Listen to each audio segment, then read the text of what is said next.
प्यारे दोस्तों, आज की इस कहानी से हम बेहतरीन सबक हासिल करेंगे। चाचा चमन मोहल्ले के सबसे कंजूस आदमी थे। उनके घर कोई मेहमान चला जाए तो रस्मी गुफ्तगू के बाद पूछते हैं कि चाय तो नहीं पियेंगे ना, क्योंकि चाय बहुत नुकसानदेह है। हाँ, शरबत थोड़ा गर्म है, चलेगा क्या? केक बिस्किट वाली दुकान अभी बंद पड़ी है, क्या करूँ? समोसे वाला तो अभी तेल गरम कर रहा है, अभी काफी वक्त लगेगा। आप कहाँ इतनी देर बैठ सकोगे? बेचारा मेहमान ये सुनकर शर्मिंदा हो जाता। एक दिन दोपहर को किसी फकीर ने उनके घर का दरवाजा खटखटाया।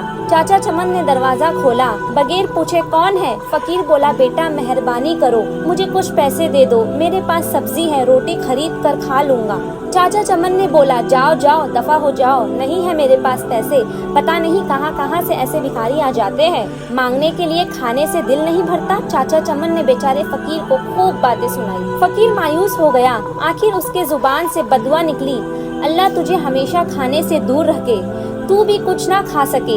इतना कहकर वो फकीर वहाँ से चल गया। कुछ दिन बाद चाचा चमन के पेट में शदीद दर्द उठा। दर्द इतना शदीद था कि वो तड़प उठा। घर वाले उनको अस्पताल ले गए।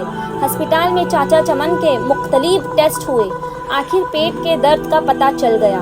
डॉक्टर ने हिदायत दी कि 15-20 दिन तक अस्पताल में ही रहना होगा ताकि मुकम्मल इलाज किया जा सके। अस्पताल से जब घर वापस आए तो कमजोरी से निढल थे, बहुत बुरा हाल था।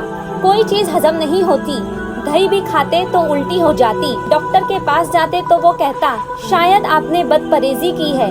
टेस्ट करवाते तो सब ठीक आता। दवा बाकायदा से इस्तेमाल करने के बावजूद तबीयत संभलने में नहीं आ रही थी। रंग नीला पड़ गया था, थोड़ा सा खाने से भी उल्टी हो जाती। चाचा चमन की रातों की नींद उड़ चुकी थी। उनको मौत का खौफ होने लगा।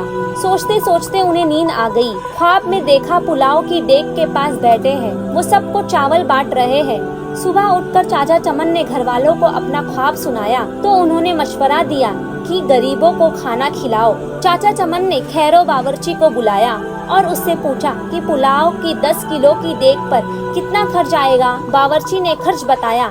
चाचा चमन 10 किलो की देग पर होने वाले खर्च सुनकर बड़े परेशान हुए, लेकिन फिर सोचा कि शायद खैरात करने से मैं ठीक हो जाऊं। उन्होंने इतवार की एक दोपहर को ये मुश्किल मरहला तय कर लिया। मोहल्ले के नौजवानों की मदद से मोहल्लेदारों को और गरीब लोगों को खाना खिलाया। चाचा चमन अब काफी पुरसुरूप रहने लगे, लेकिन जब उस फकीर का ख्याल आता तो फिर वही मनहूस दर्द शुरू हो जाता। कई दिन ऐसे ही बीत गए। एक शाम को किसी फकीर की आवाज आई, अल्लाह के नाम पे दे दो बाबा। चाचा चमन भाग कर गए तो देखा कि वही फकीर खड़ा था जिसने उन्हें बदुआ दी थी। चाचा चमन उस फकीर को हाथ पकड़कर अपने घर के अंदर ले आए। फौरन ही उन्होंने अपने बड़े लड़के को होटल से कई किस्म के खाने लाने के लिए भेजा। कुछ ही देर में लड़का होटल से बहुत से खाने ले आया। चाचा चमन और फकीर ने पेट भर कर साथ में खाया। जाते वक्त फकीर बहुत खुश था। एक हफ्ता इलाज के बाद चाचा चमन मुकम्मल तौर पर सेहत याब हो चुके थे। दोस्तों, आज की इस कहानी से हमें ये सबक मिलता है कि कभी भी किसी भी गरीब की मदद करने में पीछे नहीं हटना चाहिए। फिर मिलते हैं एक ऐसी ही कहानी के साथ।